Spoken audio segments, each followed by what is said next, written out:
Welcome to this special Italian wine podcast broadcast. This episode is a recording off Clubhouse, the popular drop-in audio chat. This Clubhouse session was taken from the Wine Business Club and Italian Wine Club. Listen in as wine lovers and experts alike engage in some great conversation on a range of topics in wine. If you enjoy listening, please consider donating through ItalianWinePodcast.com. Any amount helps cover equipment, production, and publication costs. And remember to subscribe and rate our show wherever you tune in.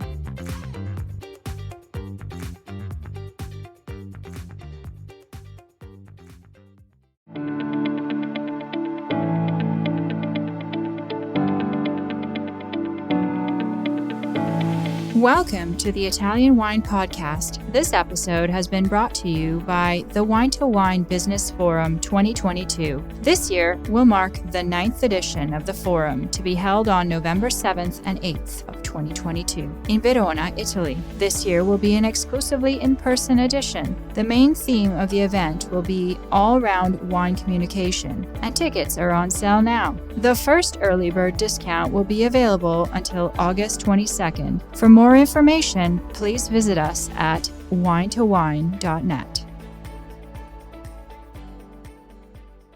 Okay, hello everyone. My name's Stevie Kim and welcome to the Italian Wine Club on Clubhouse. We had a day with Professor Attilio Scienza. Actually, at his house, he lives in Torbole, right on the lake. So he's kind of like on vacation all year round. So we did a little bit of work with him, a bit of interview. Actually, yeah, so we did some everybody needs a bit of scienza, the questions from the VIA community, etc., etc. How many episodes have we done so far? It's been a while. We had a small hiatus during the summer, a couple of weeks, right? Yeah, that's right. So the one for today, it's gonna be the 53rd episode. My goodness. Okay, exactly. Excellent. Okay, and then who's coming up next week? It's gonna be Julie Farricker. She wants to do another Clubhouse. So it's September 1. Julie Farricker will be interviewing Enzo Barbie from Decognano. I don't know if I pronounced it right. Okay, excellent. I actually went to see him recently when I was in Rovereto. Very good. And he, of course, always donates his wine for the Vineyards International Academy. I think Jay. Hey, Jay. Ciao. Ciao, Stevie. How are you? I'm doing great. Yeah. Where are you? Whereabouts are you? I'm in San Diego.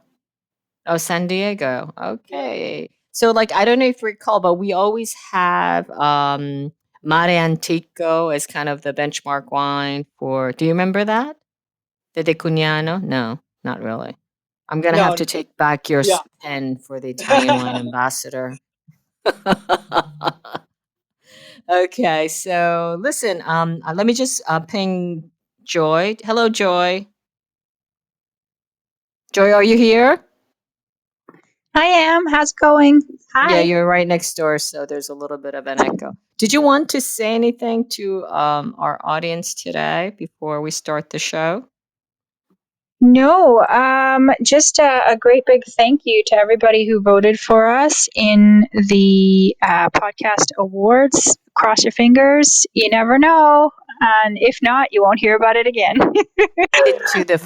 Explain to them that we kind of the first batch of I guess the first round, right?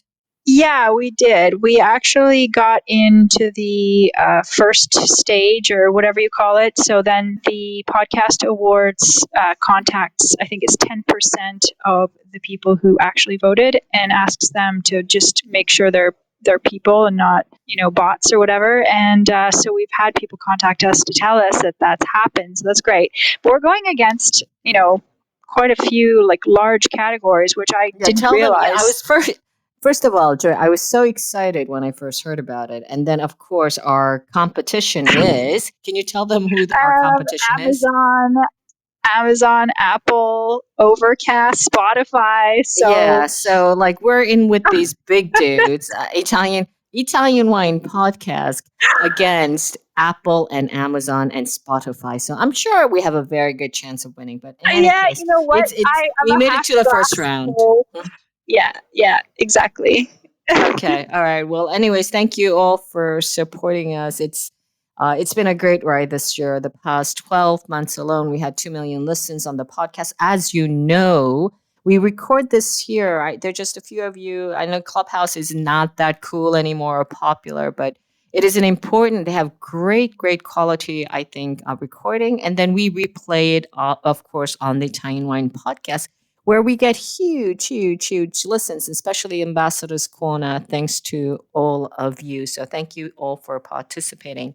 Now, I'm going to start the show. And, the whole concept of Ambassador's Corner, of course, is that from our VIA community, we ask one of our ambassadors, Italian wine ambassadors, to choose their favorite Italian wine producer and kind of do the deep dive. That's why it's called the Ambassador's Corner. And today with us, we have J.D. Donato. Ciao, Jay. Ciao, Stevie. So, of course, Jay is, he said he's from San Diego. He's our Italian wine ambassador. But Jay, I was trying to look for you. I just got here, mind you. I didn't have very much time to prepare, but I was trying to look for you on social media. Are you on social media? I know you were in the Navy. I don't know if you're a spy, so you can't have social media. What's up with that? No, I'm not a spy. I do have a top secret clearance, but not a spy. No, I'm on social media at JD Donato. That's kind of my normal one. Then I've got a wine Instagram called Wine That I Liked. So yeah, I'm on Instagram. Okay, great. Facebook. I was looking for you. I couldn't find you. I wanted to check out you. I'm going to do that during when you take over. So Jay, of course, is, like I said, our Italian wine ambassador through the VIA program. He's WSET3. He's an Italian wine specialist. But where do you have your base? Are you in Chicago or in San Diego? Right now, San Diego. Yeah, I was in Chicago for about 4 years, but I'm in San Diego now. And I've been in San Diego for about a year. And what do you do? What do you do in San Diego now? So a full-time job. I'm a lawyer for the Navy. It's called being in the JAG Corps. I'm a prosecutor. It's like this like in the TV shows. Exactly like the TV show. You should have told me before. Yeah. I would have taken your autograph or something. Right. But also still in the wine industry, working at a wine bar and shop called Vino Carta in Little Italy, the Little Italy part of San Diego. So still kind of working in wine and working in Italian wine. Oh, that's fantastic. So Jay was, for those of you who are unfamiliar, J.D. Donato was commissioned as get this, surface welfare officer in the United States Navy in 2012. He was deployed into many areas, and in 2000, he's not only strong and brave and handsome, he's also smart because he got his law degree from Loyola University. Is that correct? Or it says here, Loyola University of Chicago School of Law. That's it, the law school, yeah. Okay. So, yeah, you're super smart. And then you got the wine bug. When did you get the wine bug? I think I've had it for a while, probably even before I joined the Navy, but definitely traveling through Europe with the Navy, through Italy and other parts of the Mediterranean, definitely kind of spurred that on even more. Oh, okay. So I love this. I love you're you're like the superhero and then wine as a hobby kind of guy. So tell us, Jay, why you've selected Marco Zani as your favorite producer to be on the call today.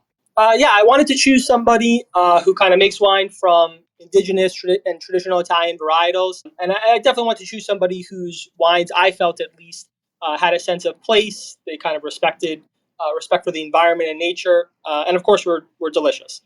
And I think that there are a lot of young and new producers in Italy who are doing this. But I did find it kind of compelling that Marco, while I'm not calling him old, he isn't young either. And he's been making wine kind of in a traditional way since the 90s. And of course, he's evolved over time. We'll talk about that as well. Okay, great.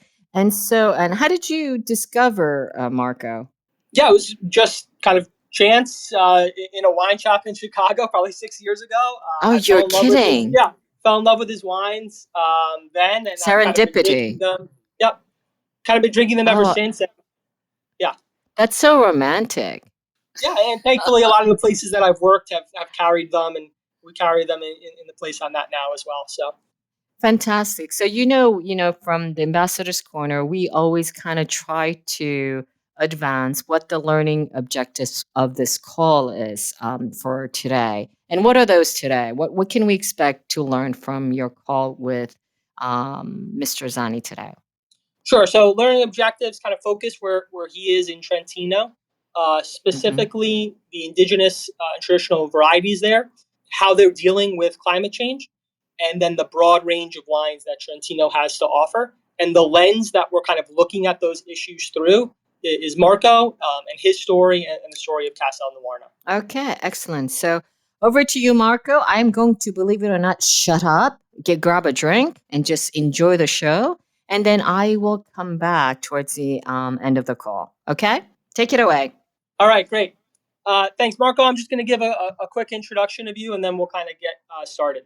So, Thank you. Marco lives in Rovereto, a small town in Trentino. Since 1989, he's been making wines in a literal 11th century medieval castle located on the hills above Rovereto. Since 2007, he started converting to biodynamics and organic practices with the aim of finding a new way to express his varieties and terroir. So, Marco, that was kind of like a broad introduction, but kind of over to you. Can you talk a little bit more about your background and how you got started in wine? Hi, everybody. Thank you for having me here. It's an honor and a pleasure.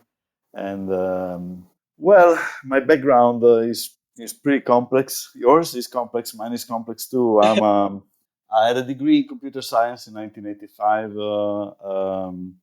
I started my own company in computer science, and after a couple of years, I started to work with my family business. My family business was hotel and restaurant, and so I made a sommelier course. I started to get into tasting wine and knowing wine and exploring everything. And my father bought Castel Noarna in 1974. His idea was to make a relais chateau. It's a splendid location on the hills above Rovereto, 350 meters above the sea level, and with 13 hectares of property, of which 6 are vineyards. And so in 1988, I made a challenge with a friend of mine. He was buying grapes and making his own wine. And I said, come on, this guy doesn't own a square meter of vineyard, and he makes his own wine. And the old style, we live in Trentino, which is a region famous in Italy for, winemaking. Every garage, every old house had his own little winery. And so he was making wine the old way, and I went to visit him, and I said, okay, that's what I'm going to do. I'm going to try and make wine with the grapes of Castel Noarna. I had a couple of tanks and a very rudimentary distemper crusher and a very small wooden torch. And I made wine for the first time in 1988, not knowing anything about it. I didn't know absolutely anything. And a friend of mine, a guy that I knew, gave me some directions by phone. And so that was my first experience. That's a little bit, very, very shortly, my background, how I began making wine.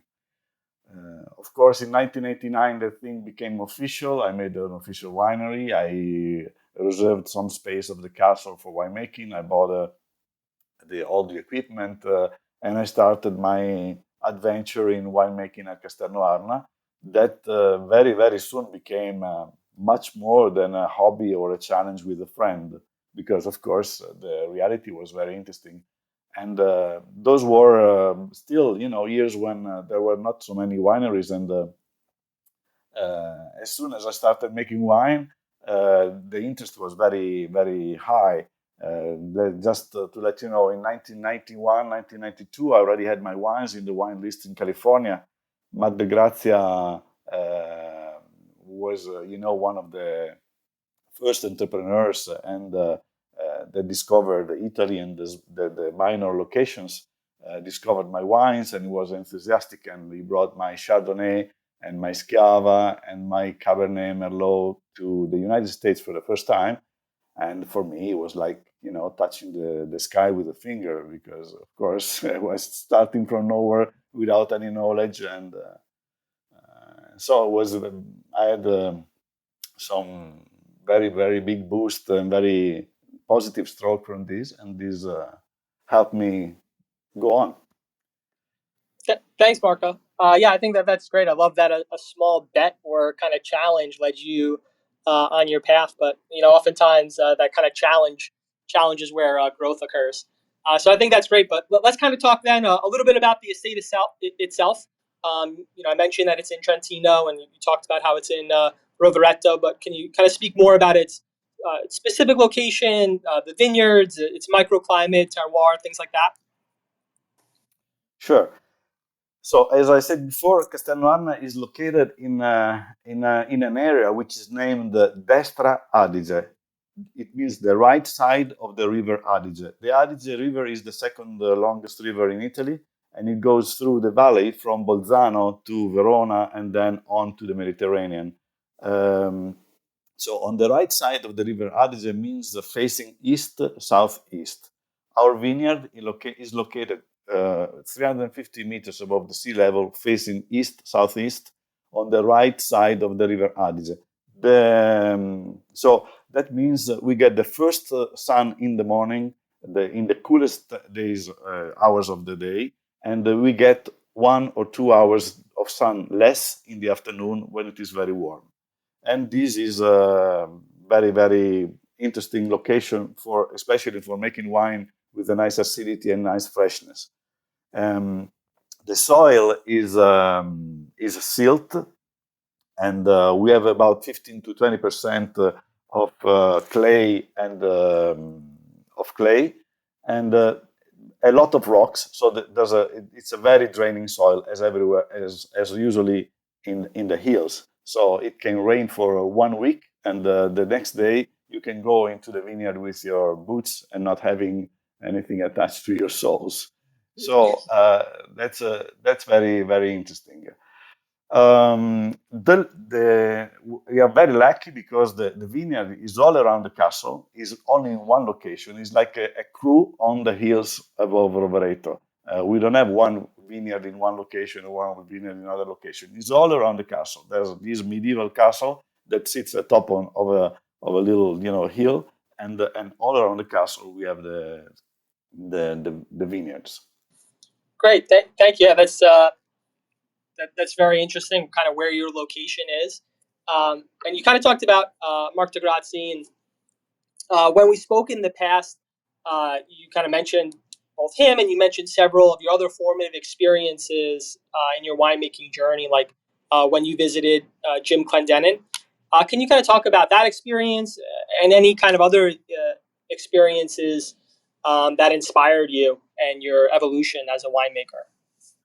Sure. As I told you, I didn't have any background in winemaking, but I'm a guy that really likes to go deep into his passions, and so when I started making wine, I really wanted to know everything about it. So it began a 7 days a week journey into winemaking, and I started traveling all over Europe and also to the States. I met Jim at the 1990 Vinitaly. He was like a rock star with long blonde hair, crocodile boots, and he was just an amazing guy, just a shocking guy to see. So nice. And I told him, listen, I want to go. I'm coming to the States next summer, and he told me, come and visit me, and so we'll have a good time.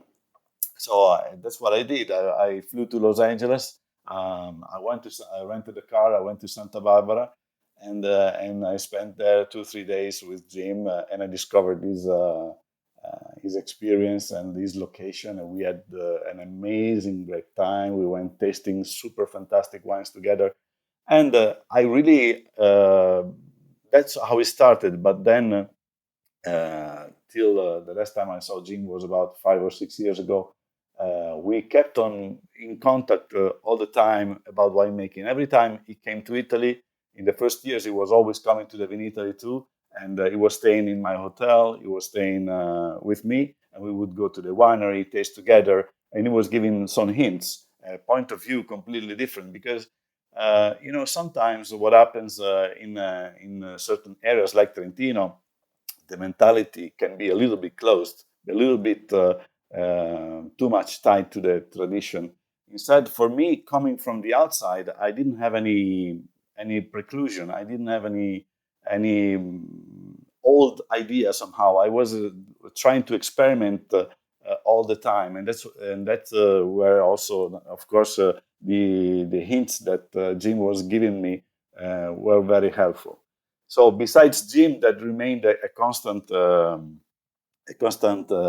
friend, and in my experience, the other experience that I remember very, very interesting for me, when I went to visit Heimann Löwenstein in the Mosel, and I discovered these wines made with cold maceration. I don't know, I mean, maybe Heimann Löwenstein was harvesting and leaving the grapes, the stem crushed, to macerate at the cold in his yard before crushing them. And he was starting the fermentation spontaneously, leaving the wine go his own way. And I went there in March the first time, and there was this Riesling that was still bubbling, still fermenting, and the wine was amazing. The wine were fantastic, and that is one of those turning points when you understand that you don't have to follow only one way, or there's only one way to do things. So first,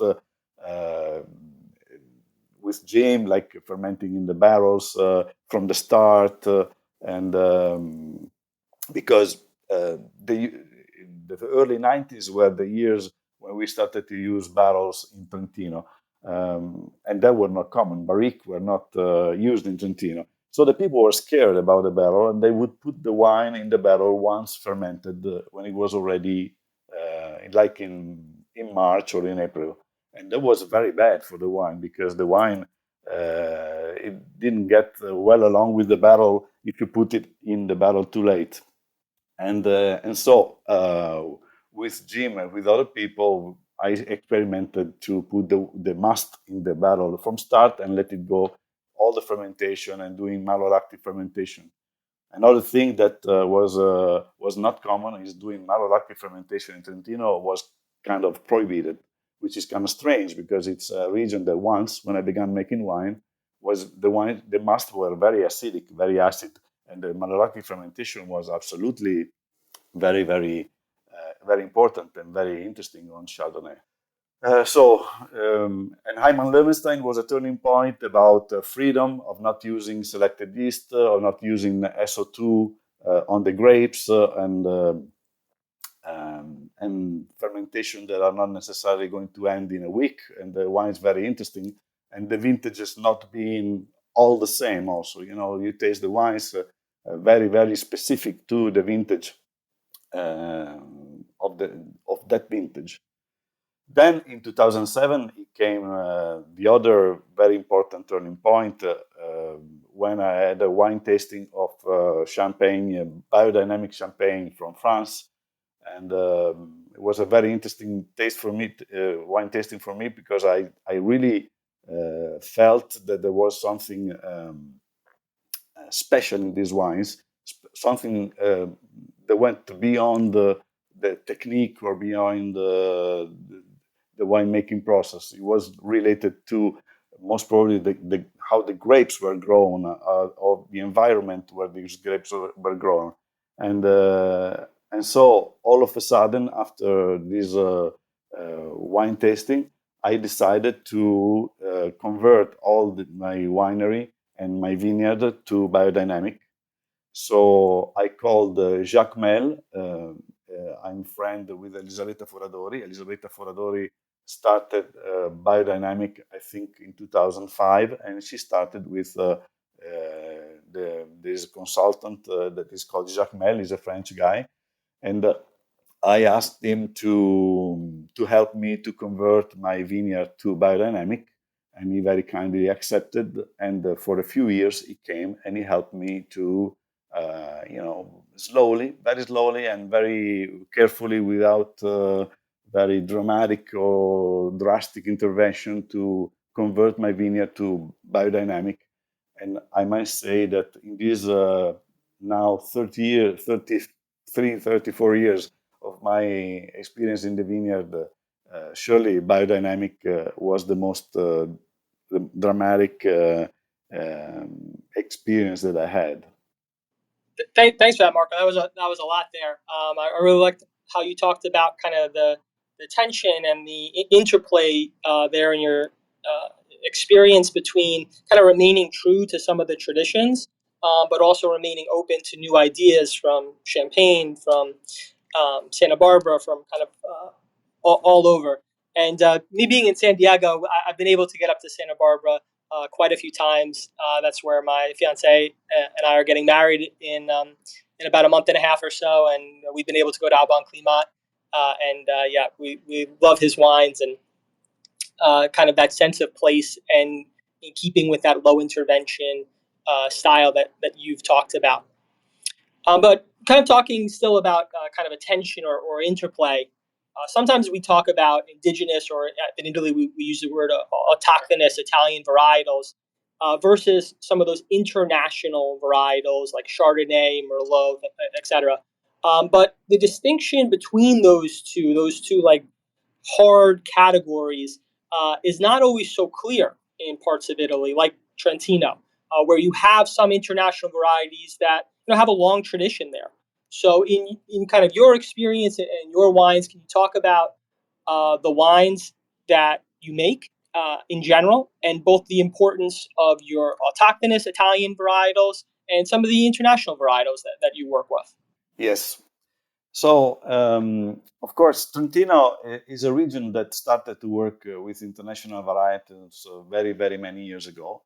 We think that the introduction of Merlot and Cabernet and Chardonnay goes back to the end of the 19th century, so like 130, 140 years ago. Just to give you an idea, as an idea of folklore, the people here, when they used to, the contadini, the farmers, when they make their own wine at home, it used to be a mix of Merlot and Schiava. That was the most typical blend. Both very productive varieties, very generous. Schiava gives the acidity and the strawberry and the fruit. And of course, Merlot gives more alcohol because it's very generous, and it used to be a perfect combination. So just to give you an idea, in the 60s or the 70s, or when I started making wine, the homemade wine was mainly red, because white wine was very, very seldom in Trentino. We were maybe, I think, about 80 to 90% red grapes producers still the mid-80s or the mid-70s, when the first Chardonnay was bottled in Trentino. And so, because the history of Trentino is that we were the tank of wine to the Austro-Hungaric Empire. Trentino was under the Austro-Hungaric Empire domination till 1918. And that was a very, very florid period for Trentino, because we were producing for that was what was then the biggest empire in the world. Or at least in Europe, the biggest market in Europe.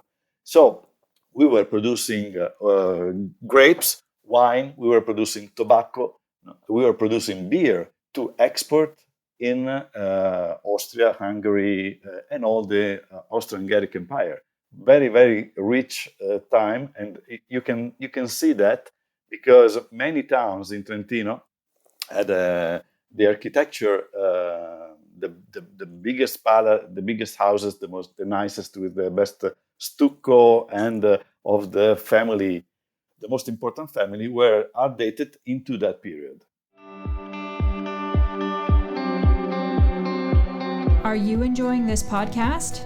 Don't forget to visit our YouTube channel, Mama Jumbo Shrimp, for fascinating videos covering Stevie Kim and her travels across Italy and beyond, meeting winemakers, eating local foods, and taking in the scenery. Now, back to the show.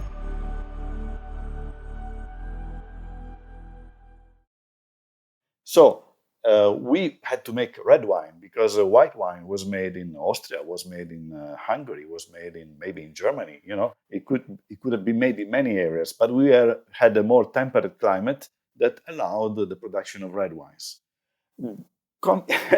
Becoming Italy after 1918, of course, we had a crisis in the 20s, the 30s, and then after the boom of the 60s, the wine in Italy had a renaissance, especially in the mid 70s and after the methanol scandal at the beginning of the 80s. And in the renaissance of the Italian wine, the Trentino region, of course, being in the north and having a more temperate climate, has retailed a space into white grapes production. Because, of course, we have Sicily, Sardinia, we have Apulia, we have Tuscany, we have Umbria, we have Le Marche, we have l'Emilia Romagna, or Piedmont, of course. They all have a warmer climate that is suited better for red grapes. And therefore, Trentino went through a very, very drastic transformation.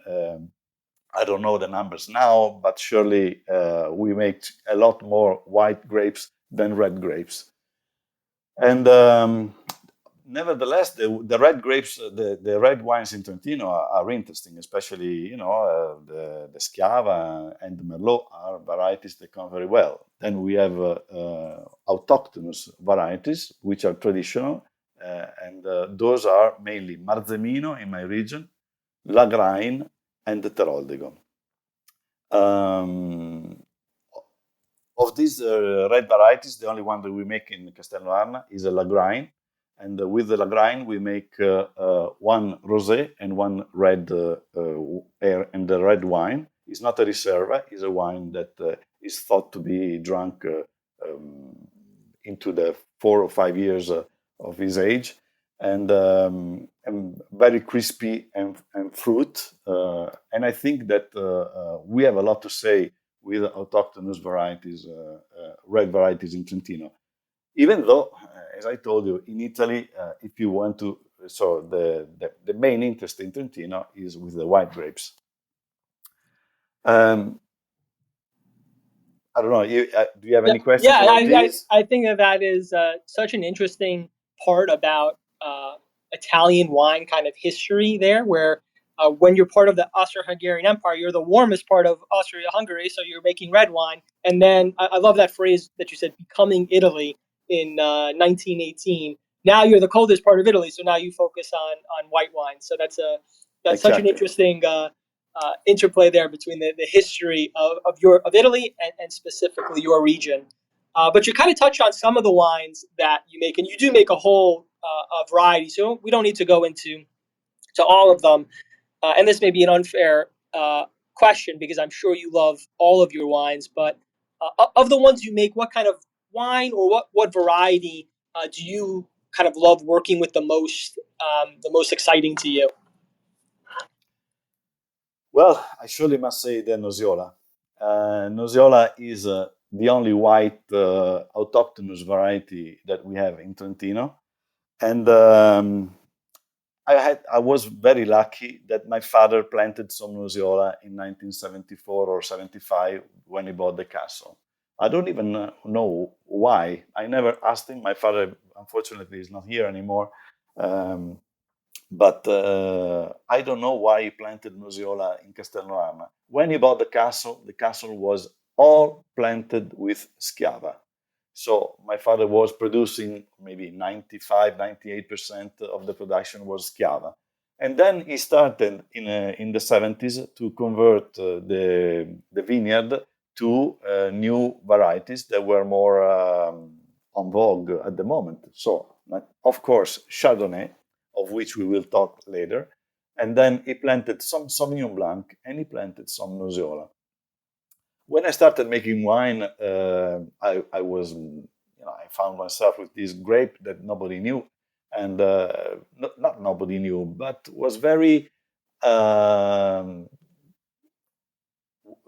nobody liked Nosiola. So I was talking to the farmers that were working the vineyard, to the local people of the villages around the castle, and they say, I have Nosiola, I want to make wine of Nosiola. And they say, oh, come on, give it up. Don't even try. Nosiola is bad. It's not interesting.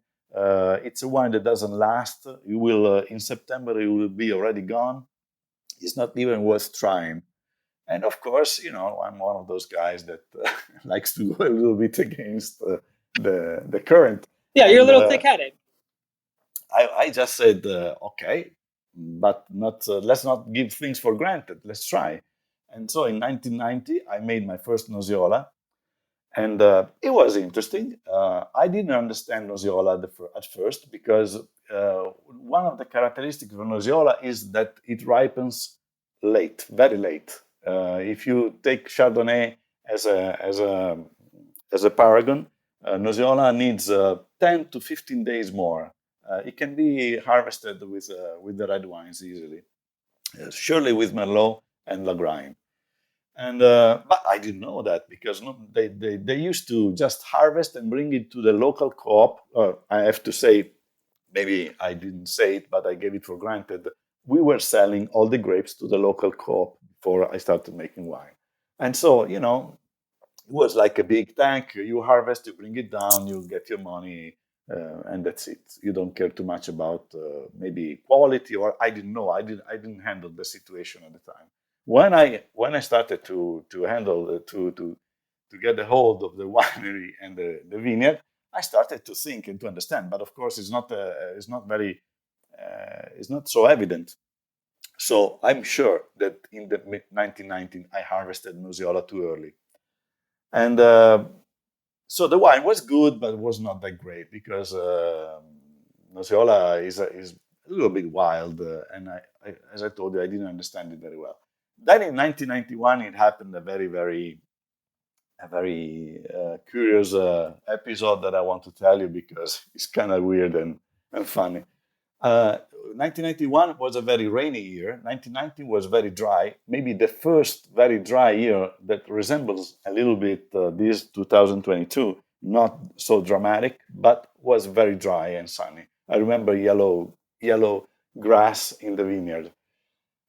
1991, by the contrary, was very rainy. It rained all summer, it rained during the harvest, and we were me, with my little experience, I was very worried. I see some mold, some botrytis, some problems, some of these problems. So the grapes are not super nice and yellow and perfect. And I was worried. I didn't know that it's not necessary that the grapes are super perfect to make a good wine. And sometimes, if the grapes are too perfect, the wines are not so interesting. But that's another story. So I didn't know. I harvested Nosiola, and I was so unhappy about the status of the grapes on the vineyard that I told the guy who was working in the vineyard. Okay, his name was Lorenzo. He was a young guy, younger than me at the time, and I was 30 years old.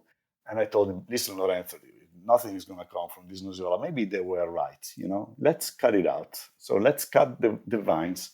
And so the guy it was October, the Nosiola had finished fermentation, and the guy started to cut the head of the pergola. Nosiola was in pergola at the time. And as soon as the fermentation finished, I went to the winery and I tasted the wine. And the wine was fantastic. This Nosiola was the best white wine I had in the winery. I said, no, Lorenzo, stop. Can you imagine?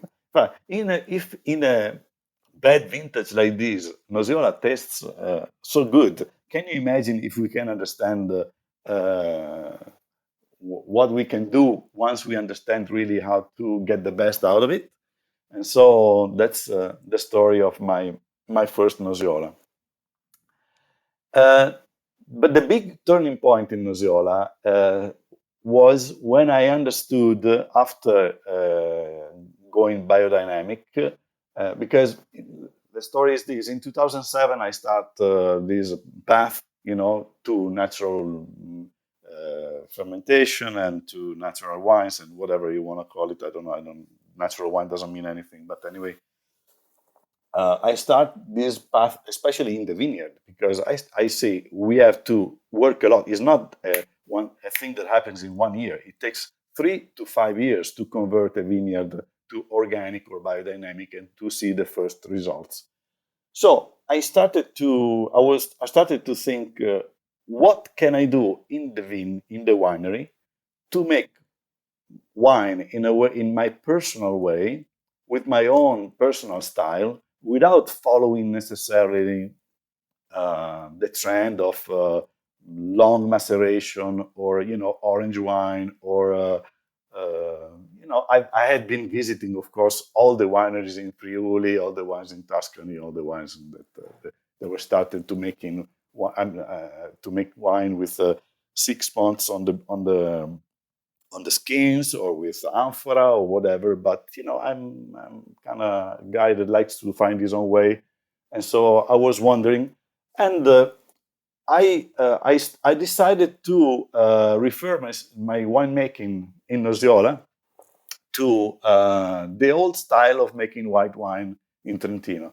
I told you before that seldom times white wines were made in the cellar of the people in Trentino, not the big cellar, but I mean at home, because making white wine is difficult. You have to have a press. You have to press the skins before fermentation, and you need a technique that was not available in the house. And what were they doing to make white wine? They would the stem crush the grapes, put them in a tank, start the fermentation, and when the hat, so the pack of the skins rises due to the CO2 that fermenting brings the skins on the top, they rack, they take out the juice, they press gently the grapes. With the remaining thing, maybe they make a second wine. They used to make a second wine, putting some water and some sugar on the skins and making a wine for a normal occasion and keeping the good juice for the special occasion. And so basically they were making a wine with a short fermentation on the skins. That is called in Italian per alzata di cappello. That means vinification by raise of the hat, meaning that the hat is the pack of the skins. And I remember that because the old guy that was working in the vineyard, only the first year that I started to run Castel Noarna, was very impressed by the fact that we were the way we were making white wine in the castle. And he said, "Oh, come on! It's a waste of time. Why do you press the grapes right away? It's a big work. You just put it in the tank, let it ferment." And because he used to make white wine at home with this technique. So I say, let's start the Ferruccio way. Ferruccio was the name of the old guy that used to work at a castle. And so in 2009, I started to ferment the Nosiola on the skins for about a week, 4, 5 days, 6 days, it depends from year to year. And that gave Nosiola an amazing boost because I then discovered that, so I tried this technique with Chardonnay. I also produce Chardonnay, Sauvignon Blanc, and so on. I used to produce Riesling, and I tried this technique with all the varieties, but I kept it only on Nosiola. And then I discovered why the Nosiola made with this technique was so superior. Because the researchers of the Istituto Agrario San Michele, the school of enology that we have in Trentino, that is one of the most famous. It was once directed by Dr. Scienza, and he was one of the founders of this school. The researchers discovered that in the skin of the Nosiola, there are some precursors of aromatic development of the wine. Basically, if you ferment on the skins, you have a Nosiola that has a character, not only the structure in the mouth, not only the feeling of a little of fuller white wine, but also the character of the Nosiola is radically different. It can develop certain aromatic characters that are implicit in the skins. And so this was a big satisfaction for me, because we started to have Nosiolas that. So first of all we discovered that we have to forget Nosiola on the vineyard and to harvest it only when it's falling on the ground. I mean, we have to keep to resist the urge to harvest that. Normally it starts when the harvest starts, and to wait till the last moment, and then the stem it crush, put it in a tank, let the fermentation start. Of course, no SO2, no yeast, nothing, and to bottle it without filtration, because you let it clear naturally in the winery during the winter, and then you bottle it without filtration. And what does it mean? It means that the wine is still alive and it can develop freely in the bottle. So, and Mark, I can attest to your Nosiola with such great structure and intensity. Really, just kind of an amazing wine. And I love that story. I can picture you running through a massive castle to try to stop cutting and try to save your Nosiola. I don't know if you were a football player in your youth, trying to recapture that and sprint out to your vineyards. I was a baseball player in my youth. You were a baseball player? Yeah. Wow. Weird. Yeah, Weird, very. But kind of talking about your Nosiola, if anybody's had it, the label is beautiful, and the label on kind of all of your wines are really beautiful. And I'm being a little bit coy about who the artist is, but can you kind of talk about the artist of your labels and the process she goes through in creating them? Yes. Thank you, Jay. I'm very pleased by that. Yeah. The artist actually is my wife. My wife is Susanna Briata. You can find her on Instagram, and she was born in Africa. She was born in Somalia. She was raised in Somalia. Her father was an artist. Her brother is an artist, and she paints and does different type of art. And so when we got married in '94, she started to make little drawings that are like for my labels, and I decided to adopt some of her works for the label. And I see that they're very colorful, and they are, and I really like her work. So it's a nice combination, like a family business on all the aspects.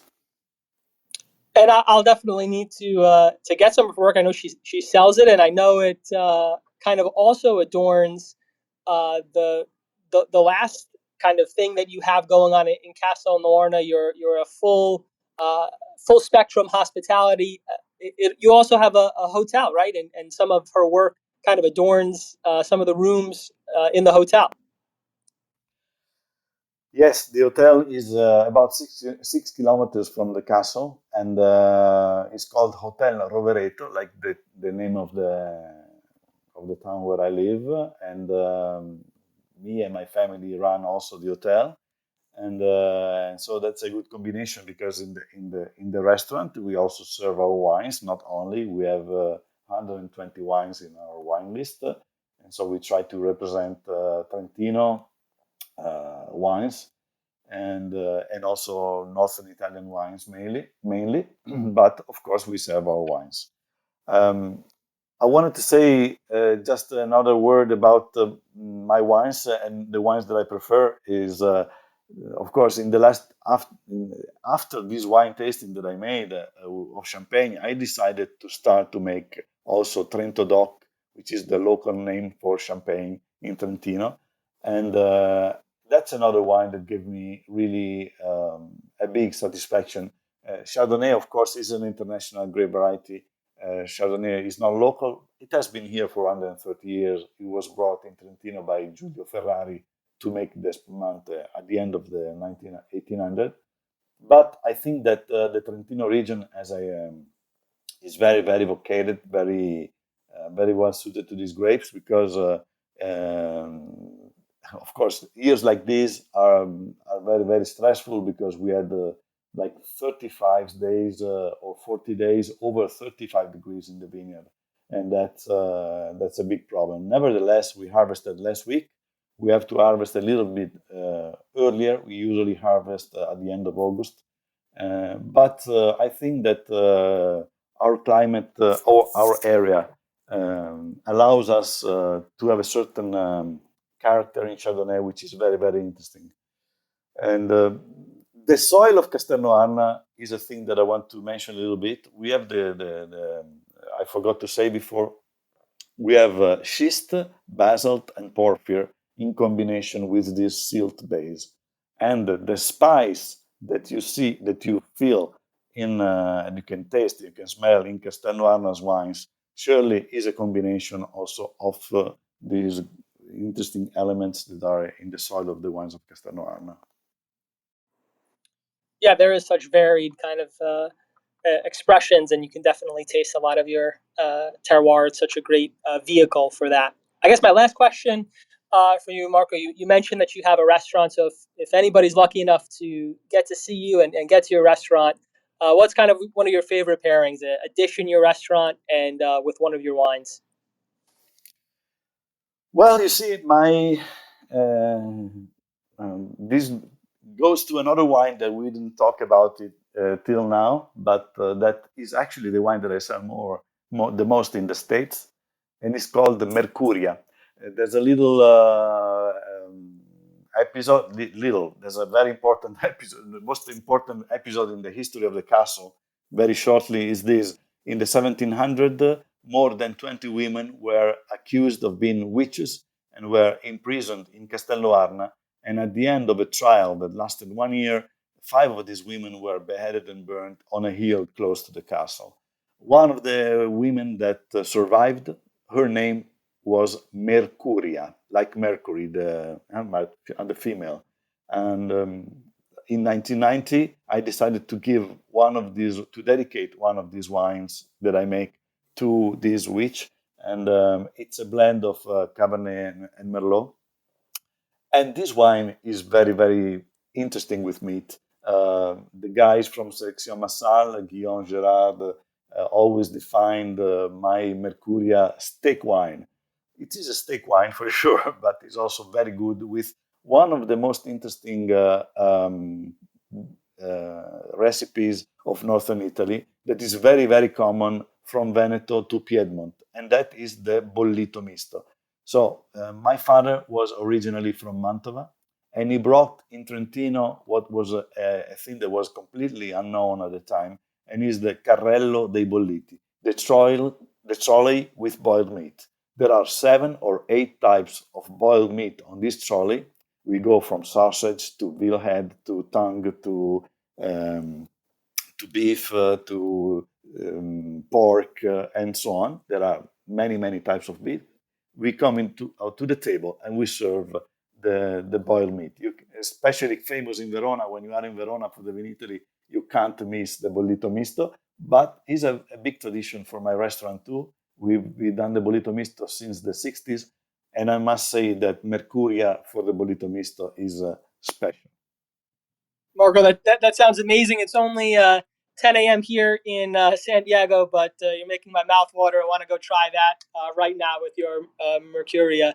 And that's such a great story, and we could talk kind of for hours because all of your labels and wines have these amazing stories behind them, and that's one of the reasons why I kind of chose you as one of my favorite producers, because there's just such depth there, and just you can keep going back and learning new things about Castel Noarna and your wines. But we're kind of getting close to the end here, so that's all I've got for this conversation. I hope to have many more with you in the future, Marco. But kind of back over to you, Stevie, to wrap up.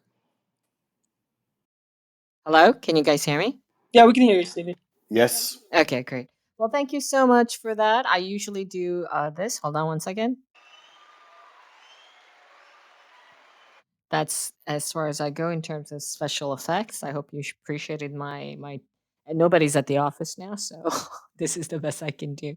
Thank you so much, Jay and Marco. Just one quick question here, Marco. How do you get to your estate? Like, if you're on the autostrada, what is the exit? Is it Rovereto? The exit is Rovereto Nord. It's only Okay. 3 kilometers from Rovereto Nord. If you come from Verona, you will see it on the left, on the middle of the mountain. It's a castle. It's not a Disney castle. It's just like a big house. But when you see it from the south, you can see also the walls, the medieval walls.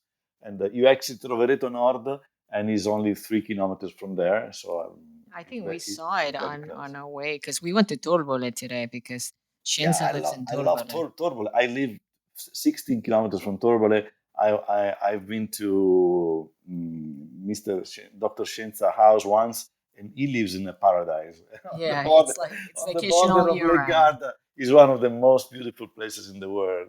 Yeah, so he I made actually pasta, 4 types of pasta for us today, and we wow. recorded that. Listen, Marco, I see on the website. I'm here on your website, and there you have 9 labels, right? Yes, Is that correct? Okay. many. So how can you give me a little bit of an idea in terms of the volume, like production number of bottles that you produce, just to get a sense of how big you are? So we have about 6 hectares of vineyard, and the total production is about 30,000 bottles. Oh, But okay. I'm working on reducing the number of wines now. Mm-hmm. The future is going to be the Trento Doc, a Riserva. Trento Doc is called the Blanc de Blanc. Is a dosaggio zero, so dosage zero. And then I have a Riserva that's 72 months on the lease. That is called the Dos Agu. Dos Agu means sharp-edged mountain, and is the name of the place where we make the Riserva grapes. And then we make the Nosiola, of course. So the Spumante is the 8 to 10,000 bottles a year, and then we make about 3,000 bottles of Nosiola, and then we're gonna keep, of course, the Mercuria and one in the Lagrange. So basically, we're gonna concentrate on the Trento Doc, the Nosiola, and the two reds because. So in total, we make about 30,000 bottles. Okay. Okay, that's good to know. So I can kind of try to contextualize how big you are. Well, thank you very much. I look Can I say only one thing? sure. If you find an old bottle of Nosiola, like 10, 15, 20 years old of Nosiola, not only Castel Noarna, of course, I talk about mine, but it's generally speaking, I want to say to the people that Nosiola is a wine that ages spectacularly well. So open the bottle and enjoy it because you're going to be really surprised. Keep in mind that Nosiola, generally speaking, has less than 12% alcohol. So do you, I mean, is Nosiola kind of your if you were to pick, I know Jay asked kind of a similar question, but what would you consider your signature wine? Surely the Nosiola, and Nosiola. now in this because I make it, I've been making for 32 years, and But it's such a small quantity. I know, Right. and therefore the Trento Doc, the Blanc de Blanc now is really very important for me. Right. It kind of puts you on the map. I do appreciate Nosiola a lot. I have a house actually. I never go because I do have a house at Andalo, which is right above So a come and see me. yeah, Stop well, by. I never go. That's the problem. But it's right above, of course, Foradori, Yes. and so I have lots of her wines, and I do agree, Nosiola. Once in a while, I have like very very old bottles, and when you first open it, this is what I've noticed, and maybe that could be something you can confirm or not. When you first open it, it's less aromatic and less of everything. But the day after, I feel like if you keep the bottle the day after, it even opens up a lot more. So it's not easy to talk generally about Yeah. Nosiola. One problem that we have with Nosiola is that maybe 10 producers make a nice Nosiola in Trentino. Everyone makes it in a different way. So I make it on the skins. Nosiola Elisabetta Foradori makes it in amphora. The other guy dries a little bit of grapes and then puts them in after with the fermentation. So there's no two Nosiolas alike, and therefore you have to taste them and find out which is the Nosiola for you. The fact that you said it can be related to the fact that Nosiola sometimes is a bit of a reductive wine, and therefore, if the vintage of that specific wine was a little bit reductive, so in lack of oxygen, of course, when you open it, you will this reduction will cover the aromas and the nose. It's like when we used to say, "Oh, you have to rack a bottle into the ampolla because it has to breathe." It is not always true. Most of the times, it's not true. Wines sometimes they have to breathe. Sometimes they're ready to drink. You have to be the skill of the person who opens the bottle must be to understand the state in which this wine is. So if the wine, and you know the wine, and you know that this wine usually is aromatic, is open, is a certain character, and you don't feel that character, and you feel that it's closed, then of course either you rack it or you leave it there a little bit to get to breathe, to get some air. So this air will contrast the reductive effect and will bring out the original or not the original, the tertiary aromas, so the aromas that the wine has evolved in the bottle. But it is not a thing that I can say that can apply to any Nosiola. Yeah, of course. That's a gross generalization. Yeah. Okay. Well, yeah, that's good to know. Well, thank you for sharing the chat, your call with us, Jay. Great. Thank you to Jay. Call today. Thank you so to much. you, to Lika, to everybody. I was very pleased. Thank you very much. Okay, Yeah, thank you. and This look was out. fun. Yeah, okay, Jay. Sorry. I said that. Yeah, thank you to everybody, Marco, Stevie. This was a lot of fun. Yeah, great, and hope to meet you in person, Marco, at some point. And Jay, you got to come back when you're not busy being a lawyer and everything else. I just checked out your Insta. You are like a superhero. Thank you. That's probably a little bit too kind. Definitely going to get back to Italy. And the Navy gives me some opportunities. I'm trying to get stationed in Italy, so I may be there. Oh my God, that'll be so exciting. That would be amazing. Right. Exciting. Great. Yep. Okay, listen, thank you so much, everyone. And that is it. It's a wrap. See you next week. Ciao, ragazzi. Ciao. Ciao. Ciao. Snip, sip, and split. Once again, here we go. Swirl, snip.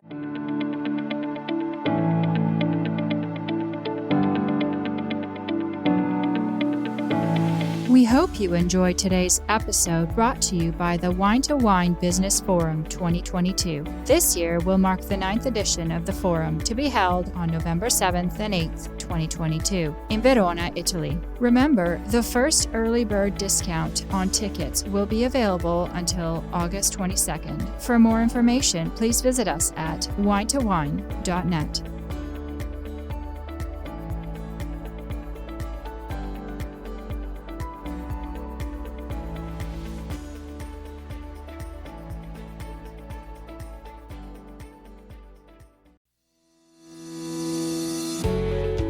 Guys, I'm Joy Livingston, and I am the producer of the Italian Wine Podcast. Thank you for listening. We are the only wine podcast that has been doing a daily show since the pandemic began. This is a labor of love, and we are committed to bringing you free content every day. Of course, this takes time and effort, not to mention the cost of equipment, production, and editing. We would be grateful for your donations, suggestions, requests, and ideas. For more information on how to get in touch, go to ItalianWinePodcast.com.